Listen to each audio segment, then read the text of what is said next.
The stagecoach rattled to a halt in the center of Dustveil, its wheels spitting dust across the boots of men who gathered to watch the day's only spectacle, the arrival of a mail-order bride.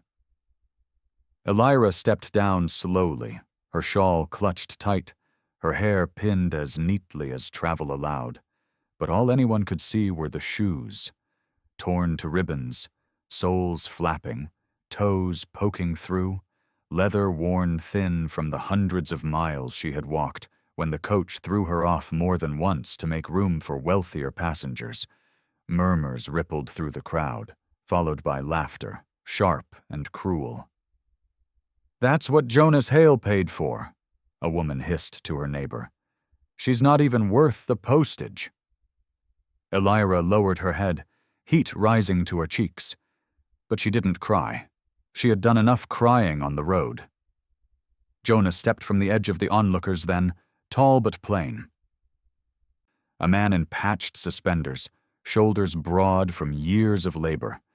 His face gave nothing away, but as his eyes swept over Elira, pausing not at the dirt on her hem, but at the trembling of her hands, something in his jaw tightened. The sheriff leaned against a post, chuckling. "Looks like your bride wore her shoes out before she ever reached your door, Hale." More laughter. Jonas moved forward, ignoring them all, until he stood before Elira. He looked down at her ruined shoes, then slowly knelt in the dirt, the entire street going silent at the sight of a poor farmer on his knees before a ragged woman. From his feet, he pulled off his boots, sturdy, well-oiled, clearly his best and only pair, and without a word he set them before her, pushing the laces open with calloused fingers. Gasps scattered through the crowd. "Jonas Hale, have you lost your senses?" the storekeeper barked. "You'll ruin your feet walking home barefoot." But Jonas didn't rise. He lifted his head to Elira, meeting her eyes with a calm steadiness that cut through her shame. "No bride of mine will stand on torn leather," he said, his voice low but carrying. The words were not rehearsed, not meant for display. They were simple truth. Elira's knees wavered, and she sank slightly, overcome by the weight of what it meant. This man, mocked by the town as useless and small, was offering her dignity in front of them all. With trembling fingers, she slipped her feet into the boots, which were far too large, her toes swimming in them. But she felt stronger than she had in months. Whispers followed, some scoffing, some awed, but Jonas finally rose, barefoot in the dust, and took her hand with quiet finality. "Come," he said. "This road won't be walked alone anymore." The crowd parted, but not in kindness. A few spat, a few muttered about fools and beggars, but none dared stop him. Elira glanced once at her discarded shoes, lying in the dirt like shed skin. But what no one noticed, not yet, was what lined their hollow insides. The soles were stuffed with paper, not scraps for padding, but pages folded again and again. As Jonas led her away, a gust of wind tugged one free, flipping it open to reveal a headline, smudged but still legible. "3 brides vanish on their journey west. No trace found." No one but the sheriff saw it flutter, and he frowned, tucking the knowledge away. For now the town only saw a farmer who knelt, and a bride in borrowed boots. But Elira knew the truth.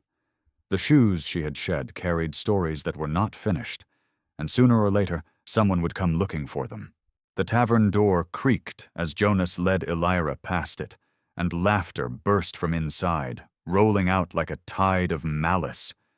Men raised mugs to toast the sight of a farmer's bare feet in the dust, jeering at the spectacle he had made of himself. But Jonas's grip on her hand stayed firm, steady as an anchor. Elira tried not to meet their eyes, yet every whisper seemed to catch her ear. "She's no bride. She's a beggar. Probably ran from another man.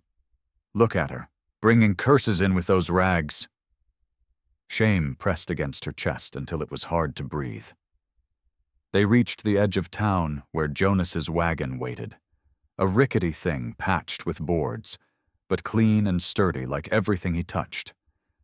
He helped her climb in gently, not as if she were something broken, but as though she mattered, and for a moment her throat ached with words she couldn't yet say. Jonas looped the reins. But before they could leave, a boot scuffed the ground nearby.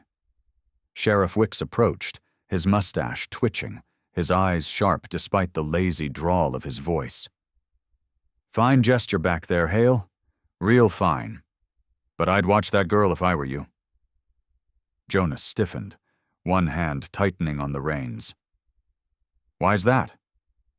The sheriff tipped his hat, gaze lingering on the torn shoes abandoned by the stage. "You think she's just a bride, but paper doesn't stuff itself into souls by accident. I caught a glimpse. Missing brides, east of the Rockies. Bad business." Elira's stomach knotted. Her secret was already seeping out, faster than she'd prepared for. Jonas glanced back at her, his expression unreadable, then fixed on the sheriff again. "She's mine now. That's all anyone needs to know." The sheriff gave a dry chuckle, but his eyes said he'd be watching. When he ambled off, Jonas urged the horse forward, wheels creaking as the wagon rattled away from town.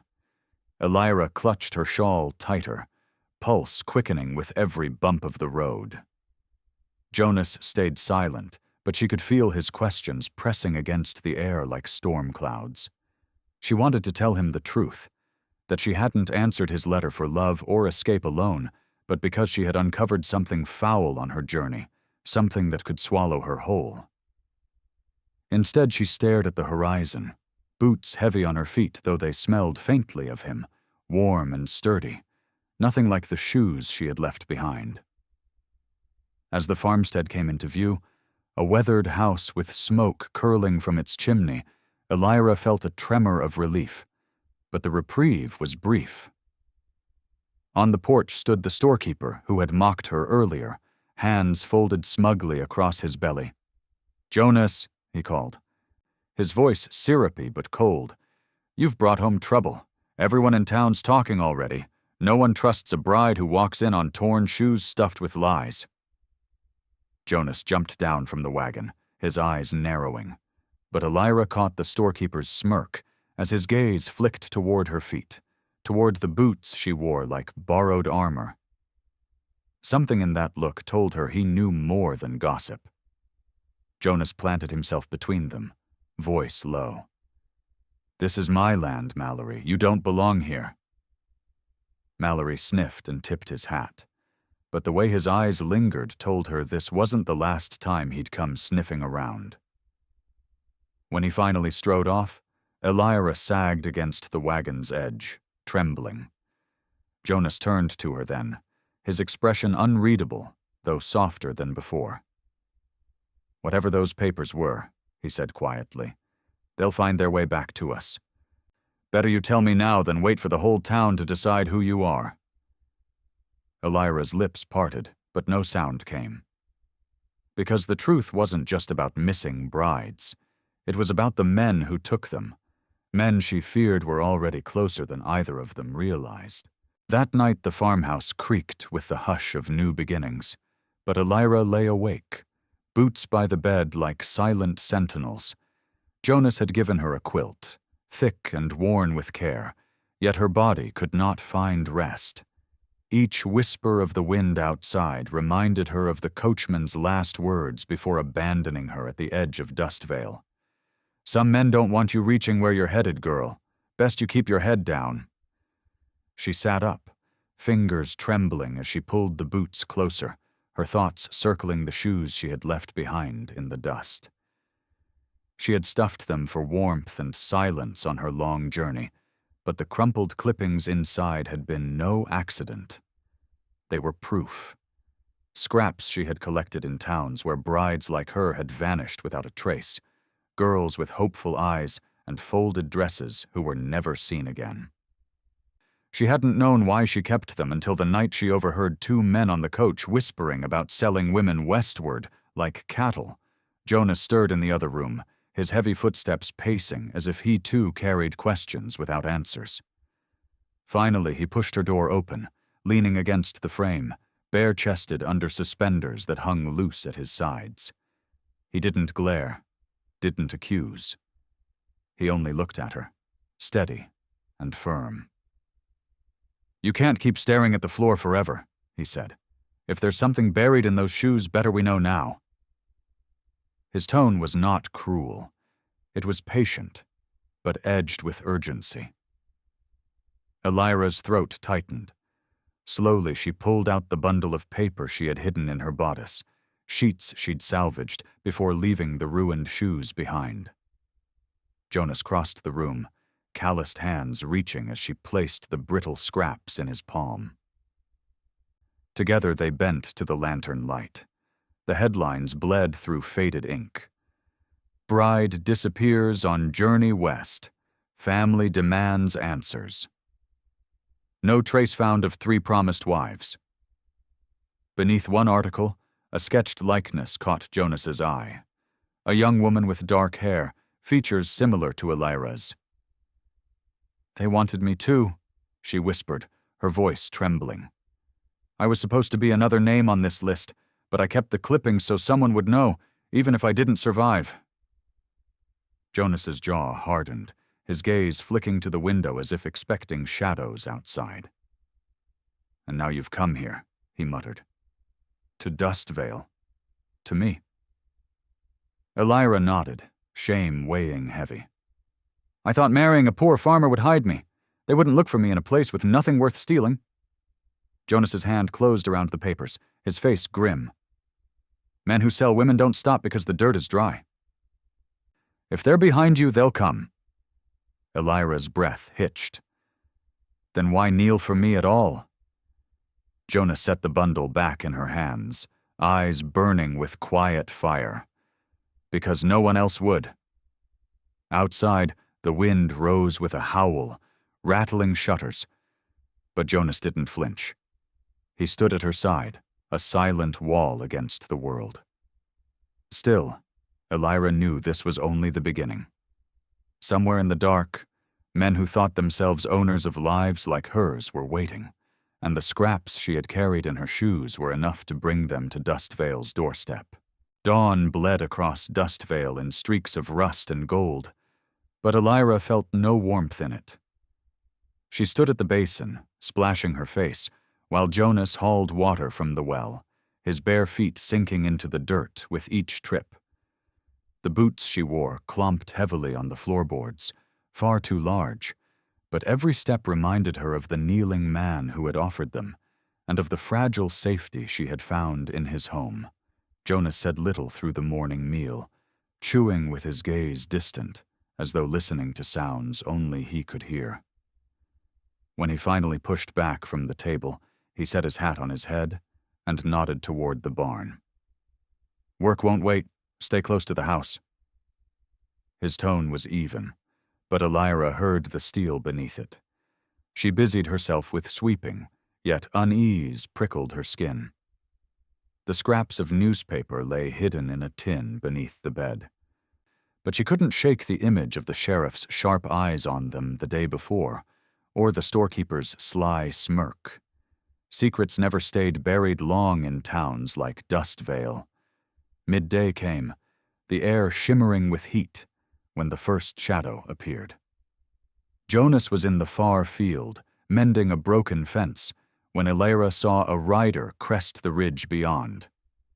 The figure paused, horse stamping, scanning the farmstead with a hunter's patience. Her heart slammed in her chest. She stepped back from the window, clutching the sill. The rider lingered only minutes, then turned and vanished down the far slope. When Jonas returned, sweat running down his neck, she told him. He set his hammer aside slowly, wiping his brow, his eyes narrowing as he looked toward the hills. "Dustvale doesn't get travelers unless they want something," he said. That evening, as shadows stretched long across the yard, Jonas went to retrieve kindling from the barn. Elira followed with a lantern, its glow casting trembling shapes across the wood beams. Near the feed sacks, Jonas crouched, lifting a scrap of cloth from the floor.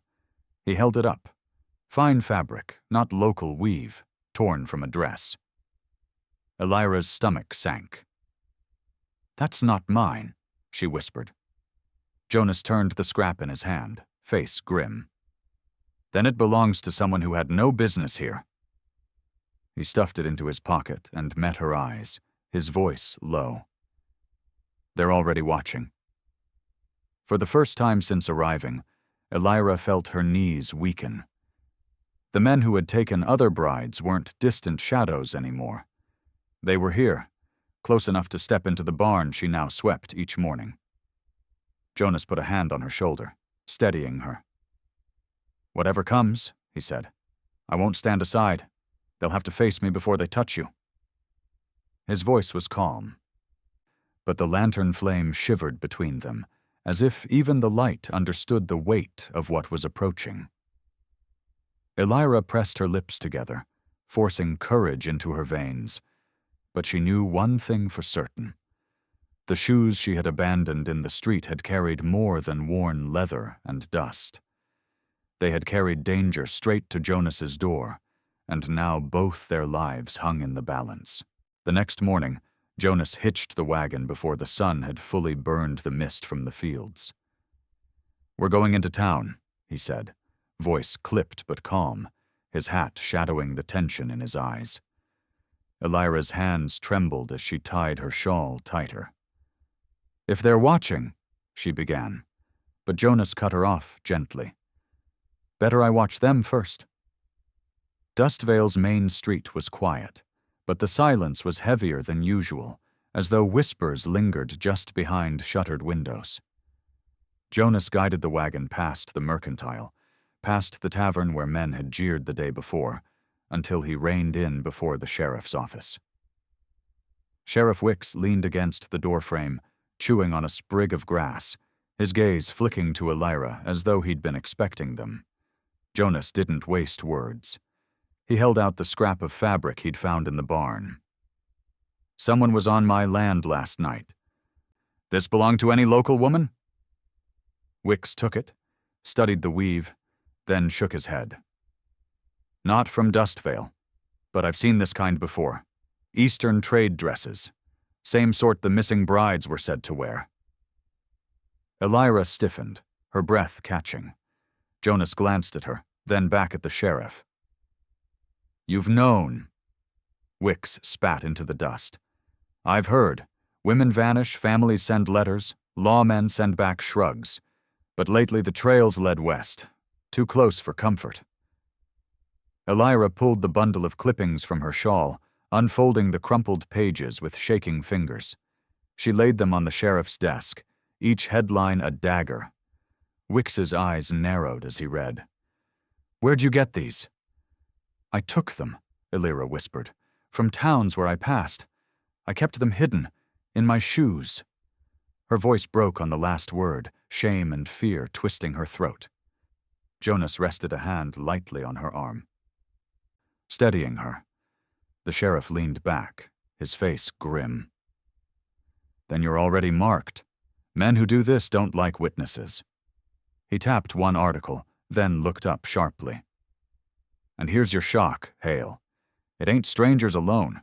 Mallory, that smug storekeeper you keep brushing shoulders with, his name's been whispered more than once in connection with eastbound shipments." Jonas's jaw clenched, the muscles ticking as if each word drove a nail deeper. "You're saying one of our own is in it?" Wicks nodded, lowering his voice. "Dustvale's not just a stop. It's a gate. Brides pass through here before they're lost forever.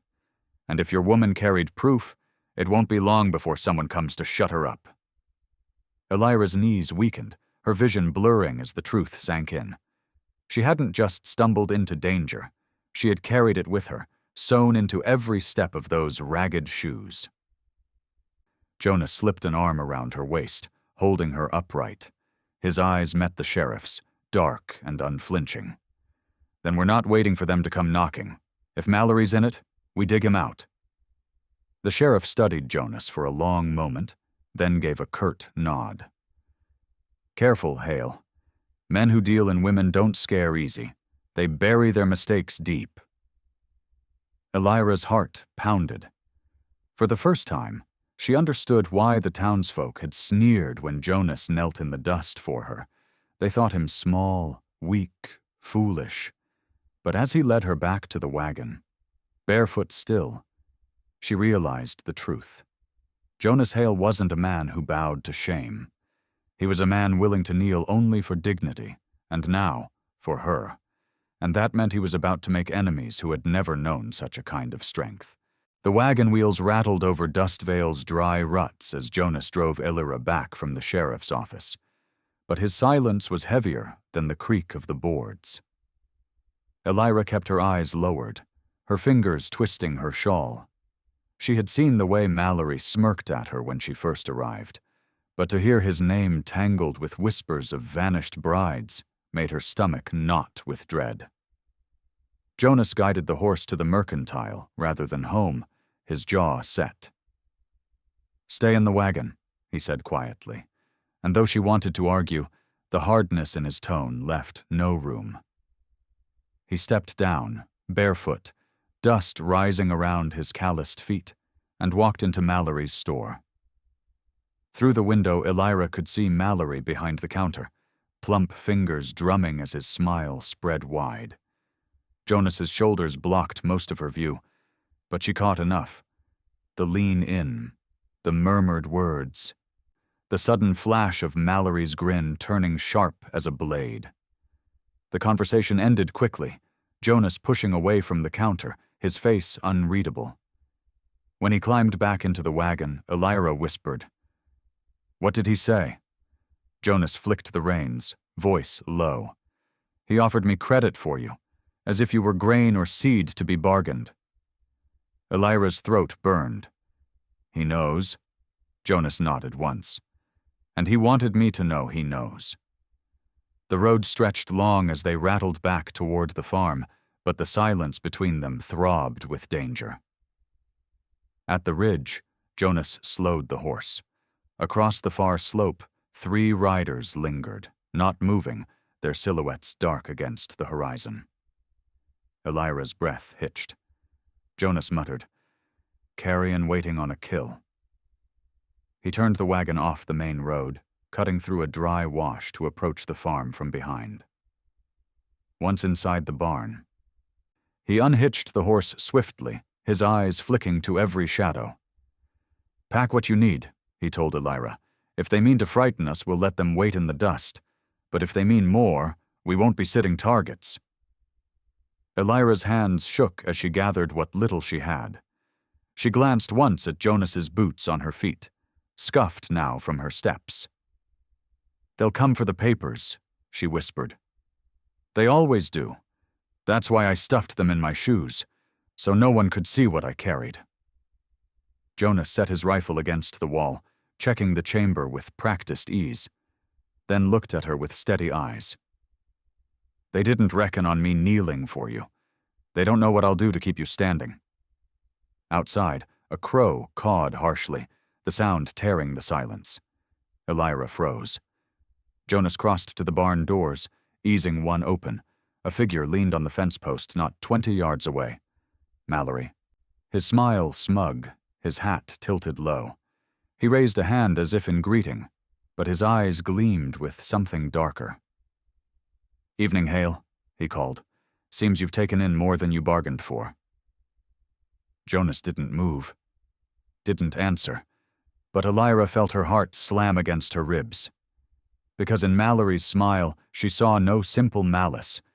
It was the smile of a man who already believed he owned what stood behind those barn walls. Mallory didn't push further that night, only tipped his hat and walked away with that oily grin. But his presence lingered like a stain. Jonas barred the doors and sat by the window with his rifle across his knees, every muscle taut, while Elira lay awake, listening to the restless beat of his heart in the silence. At dawn, Dustvale's church bell tolled, and with it came whispers carried by neighbors fetching water and children running barefoot past the fence. Elira overheard them through the cracks in the boards. That bride's cursed. She'll vanish like the others. Jonas Hale brought trouble into our town. Each word cut deeper, not because she believed them, but because she knew Mallory's hand was feeding those whispers, weaving fear into the marrow of Dustveil. Jonas rose from his chair and strode to the barn where the horse stamped nervously. When he returned, his face was stone. "They've been riding circles," he said, nodding toward the ridge. Elira followed his gaze and saw them clearly now. 3 riders, cloaked in dust, their horses pacing slow arcs along the horizon. They didn't come closer, but they didn't leave either. "Scouts," Jonas muttered, watching how we breathe, how we move, waiting for the moment. Elira's hands clutched her shawl tighter. What will they do? Jonas's eyes didn't waver from the ridge. What they've done before. Take what isn't theirs, bury the proof, leave silence behind. He turned to her then, his voice lowering. "But you're not vanishing, Elira, not while I've breath." That evening, as the sun bled across the valley, the riders shifted. Instead of circling, they lined along the ridge like black teeth against the firelit sky. Jonas loaded the rifle and set it by the door, his jaw grim. Elira sat at the table. The bundle of newspaper clippings spread before her like a map of ghosts. She pointed to one, her finger trembling. This one, this woman. She boarded the same coach I did. They dragged her off in Kansas when she couldn't pay her fare. Jonas bent closer, reading the faded ink. "And you kept her story alive. That's why you're dangerous to them." Outside, a horse whinnied in the dark, too close. Jonas moved to the window and froze. A shadow flitted at the edge of the field, where the wheat whispered in the wind. "They're testing the fence," he said. "Testing us." Elira felt her breath quicken, the weight of every lost bride pressing down on her shoulders. She rose and placed Jonas's boots firmly on the floor, their leather still warm from her steps. "You gave me these so I wouldn't stand in shame. But tonight, Jonas, I'll stand in them so I don't fall to fear." Jonas turned to her, his eyes blazing not with anger, but with something fiercer, a vow unspoken. He placed his rough hand over hers, pressing the boots between them like a pact. Then he whispered, "Let them come." Beyond the ridge, torches flickered to life, 3 flames swaying in the darkness. And for the first time, Dustvale braced for the night the shadows would finally step down from the horizon. The torches vanished before dawn, leaving only the scorch of fear in Elira's chest. She hadn't slept. And when the first light spilled across the valley, Jonas was already outside, his rifle resting in the crook of his arm, eyes never leaving the ridge. The 3 riders had scattered, but by mid-morning one returned alone. He descended the slope slow and deliberate, until the horse stopped at the Hale fence line. Elira clutched the doorframe, every instinct urging her to hide, but Jonas stepped forward barefoot in the dust, calm as a man facing the weather. The rider was tall, his hat brim shadowing his eyes, a scar slicing down one cheek. He didn't dismount. "Hale," he drawled, "you've taken in something that isn't yours?" Jonas rested his hand on the fence rail. "A wife's a man's own. That's all there is to it." The rider smirked, spitting to the side.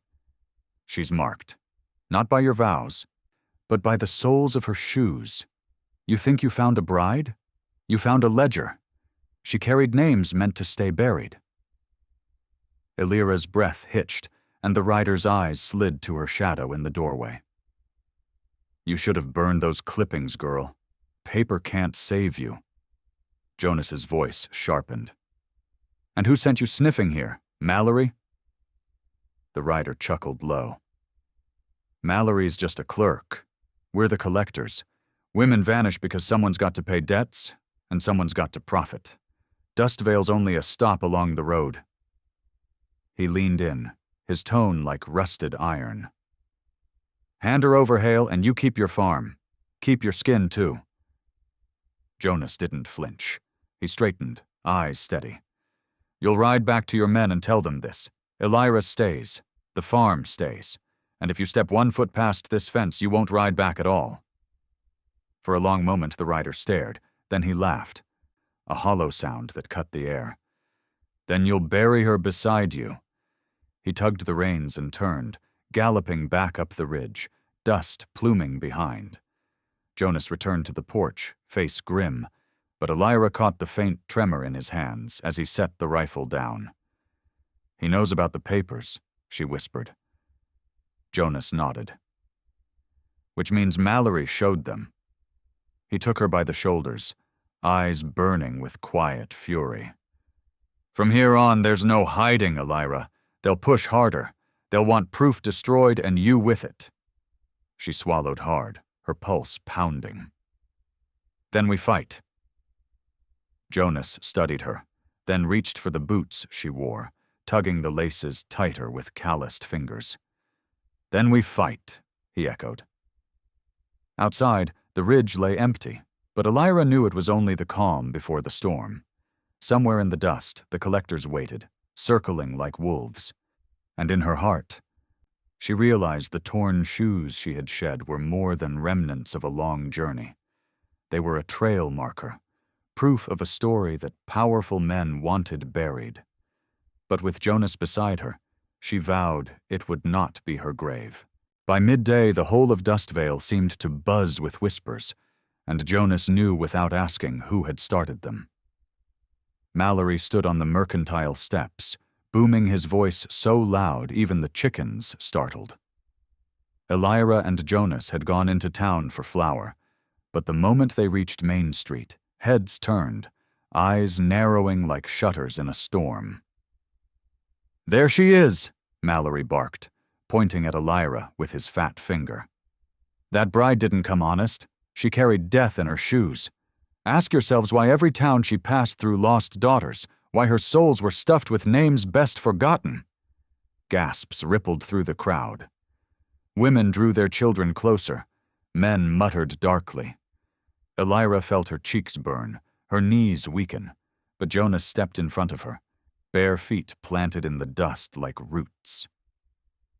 "You'll watch your tongue, Mallory," he said, his voice quiet but cutting.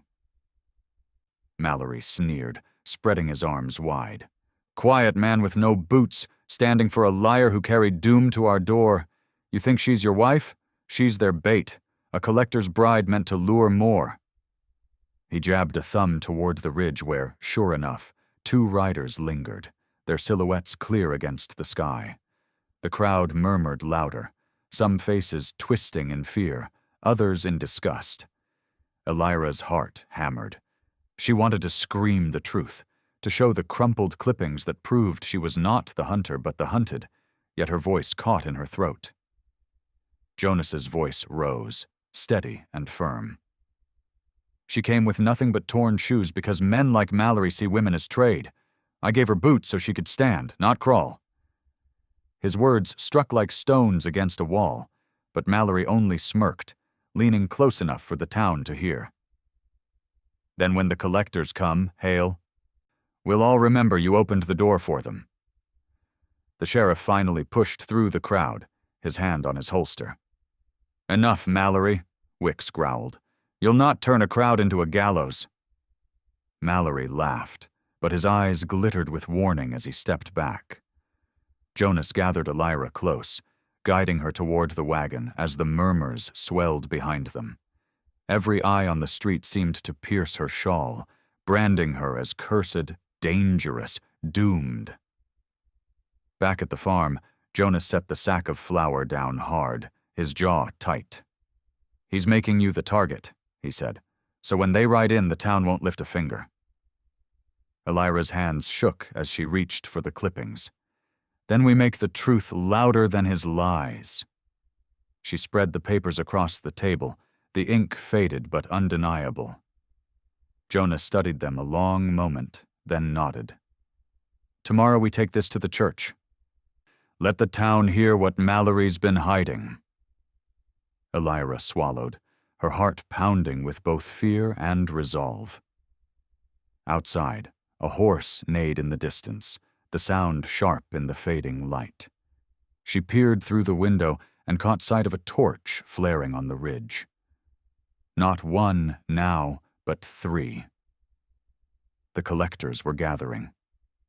And for the first time she understood what Jonas meant when he said, "Men like them bury their mistakes." Because if Mallory had his way, she and Jonas would be buried before the truth ever saw daylight. Sunday morning brought the clang of the church bell, but Dustvale's people didn't come for hymns. They came for spectacle, their whispers weaving like smoke before Jonas even set foot on the steps. Elira walked beside him, shawl drawn close, the bundle of yellowed clippings clutched in her hand like a shield. The riders still lingered on the ridge, their dark silhouettes visible even from town, and their presence pressed against her like a hand at her back. Inside the church, benches creaked under the weight of every neighbor, every gossip, every man who doubted and every woman who feared. Mallory stood near the front, puffed up and red-faced, shaking his head as if their arrival was insult enough. Jonas guided Elira to the aisle, his bare feet slapping against the worn boards, and when they reached the altar, he turned and faced the room. "You all saw what I did," he said, voice carrying without shouting. "I knelt for a woman who arrived with nothing but torn shoes. You think that makes me a fool, but I'll show you what those shoes carried." Elira's hands shook as she unfolded the papers, holding them high. "These," she whispered, her voice cracking before she steadied it. "These are the brides who vanished on the road west. I carried their names because no one else would." A murmur rippled. Faces shifted uneasily. Some men looked away, ashamed, while others narrowed their eyes in suspicion. Mallory stepped forward, his voice oily. "Fabrications. Sad tales spun to win pity. She brings us curses and lies." Elira's heart pounded, but she found her strength in Jonas's hand, gripping hers. "I was meant to be one of them," she said, her voice louder now. "They tried to take me too, but I walked, mile after mile, and I kept these names so they could not be buried." The sheriff rose from his bench, his eyes hard. "And if she's right, if men in this town helped vanish these women, we'll find out." Mallory's face blanched, but he sneered quickly to cover it. "Pretty stories. But when the riders come tonight, Hale, you'll see who pays for standing with her." Jonas stepped forward, his frame towering. "Then let them come. But if you think Dustvale will bury another bride without knowing why, you're mistaken." A heavy silence filled the church, broken only by the rustle of the clippings in Elira's hands. For the first time, some townsfolk looked at her not with scorn, but with unease, not because they doubted her, but because they feared what her truth might uncover. Mallory saw it too, and his smile faltered. As the gathering broke, people slipped out whispering, casting glances toward the ridge where the riders' torches flickered once more. Elira clutched Jonas's hand as they walked into the fading light. "They'll come sooner now," she murmured. Jonas squeezed back, his jaw set. "Then we'll be ready?" And for the first time, Elira saw doubt flicker not in herself, but in Mallory's eyes as he watched them leave. He knew the tide was shifting, and fear was no longer hers alone. The night pressed down on Dustvale like a lid, heavy and airless, the silence broken only by the creak of Jonas's rocking chair as he sat on the porch, rifle across his knees. Elira lingered inside, staring at the bundle of clippings spread on the table like ghostly company. Each name seemed to whisper in the shadows, each headline a reminder that if they failed tonight, she'd become another story folded into someone else's shoe. A horse's distant whinny snapped the silence. Jonas stiffened, rising to his feet, and Elira hurried to the doorway just as the first torch flared on the ridge. Then another, then 5 more. They lined the horizon like teeth of fire, riders spreading wide as they began their descent toward the farm. Jonas chambered around with a hard click, his jaw set. "Stay behind me." Elira's hands trembled, but she shook her head. "If they came for me, I'll face them with you." The torches bobbed closer, the sound of hooves rumbling like thunder through the valley. Jonas stepped off the porch, bare feet sinking into the dust, his frame a lone sentinel against the dark tide. The riders halted at the fence, a dozen strong now, their faces shadowed beneath wide brims. The scarred leader from before nudged his horse forward, torchlight flickering across his grin. "Evening, Hale. Told you this'd end in dirt." Jonas raised his rifle, steady. "Not tonight." Laughter rippled through the riders, cruel and low. "You think you can hold us off with a gun and a pair of borrowed boots? She belongs to us. Hand her over and maybe you'll keep your lungs." Elira stepped forward before Jonas could speak, her voice trembling but clear. "I am not yours. I carried their names because someone had to. You'll not silence me." The leader's grin faltered, his eyes narrowing. "You think words will stop us?" Jonas cocked the rifle. "No, but they'll damn you." He fired, the shot cracking through the night, splintering the fence post inches from the leader's boot. The horses shied, snorting and stamping. The riders murmured, unsettled, for Jonas hadn't aimed to kill. He'd aimed to show he wouldn't miss twice. The leader's smirk returned, thinner now. "Then we'll take her from your grave." He raised his hand, and the riders began to fan out, circling the farm like wolves. Jonas pulled Elira back toward the porch, his voice low but fierce. "Inside, now." She obeyed, her heart hammering, but through the window she saw him plant himself in the dirt, rifle raised, a lone man standing against 12. And in that moment she realized why he'd knelt for her in the street. Jonas Hale was not a man who bowed to mockery, but a man who bowed only to dignity. And now he was ready to bow to nothing but the fight that would decide whether Dustvale buried another bride, or buried the men who had taken so many.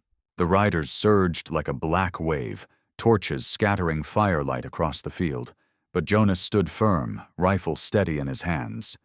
He fired once, twice, the crack echoing through Dustvale's valley, not striking flesh but breaking wheels of their wagon, scattering horses, forcing chaos where there had been order. Elira watched from the doorway, her breath ragged, clutching the bundle of clippings to her chest. She could not hide any more. Throwing the door wide, she stepped barefoot into the dust, the boots Jonas had given her heavy with each step. The firelight caught her face, and the riders slowed, their jeers faltering as she raised the papers high. "These are your sins," she cried, her voice shaking but carrying. "Every bride, every vanished girl, you cannot bury them because I carried them here." For a moment, even the scarred leader froze, eyes narrowing as the names fluttered in the torchlight. Jonas moved to her side, his hand gripping hers, rifle still in his other. "If you take her," he said low and clear, "you'll have to kneel first. Same as I did, but I knelt to honor her. You'll kneel to beg." The crowd that had gathered on the edges of town, drawn by the noise, by the glow of torches, began to murmur. Faces half hidden in the dark saw Elira not as a cursed stranger, but as a woman who bore proof of Dustvale's shame.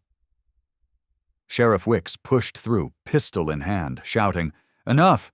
Mallory, I know your part in this. You've sold daughters like cattle long enough." The storekeeper paled, tried to slip back, but hands from the crowd seized him. Fury rippled, not against Elira, but against the man who had traded in their fear. The riders wavered, their circle breaking as the town itself surged forward. The scarred leader spat, but his grin was gone. "This ain't over." He wheeled his horse, retreating with the others into the night, their torches dwindling until only dust remained. Jonas lowered his rifle, chest heaving. Elira dropped the bundle of clippings to the dirt, tears running hot as relief surged through her body. Around them, Dustvale's townsfolk stood in silence, shame softening their faces. Jonas bent slowly, placing his rifle in the dust. Then he sank to his knees before Elira, not in surrender, but in a vow, his calloused hand covering hers. "No one will ever brand you cursed again," he said. "You carried their names so they'd be remembered. Tonight you carried this town too." Elira's tears spilled, but her voice was steady. "I wore torn shoes so no one would see the weight I bore, but you gave me boots, you gave me dignity." She knelt beside him. And in the glow of the lanterns and torches, two figures in the dust became more powerful than the men who had tried to claim them. The town would speak of that night for years, not as the night Dustvale lost another bride, but as the night Jonas Hale and the woman in torn shoes turned shame into truth. Please like, share, and subscribe to support more true-hearted stories on Stories Left Behind. If you had stood in Dustvale that night, would you have knelt with Jonas and Elira, or turned away in silence? Tell us in the comments.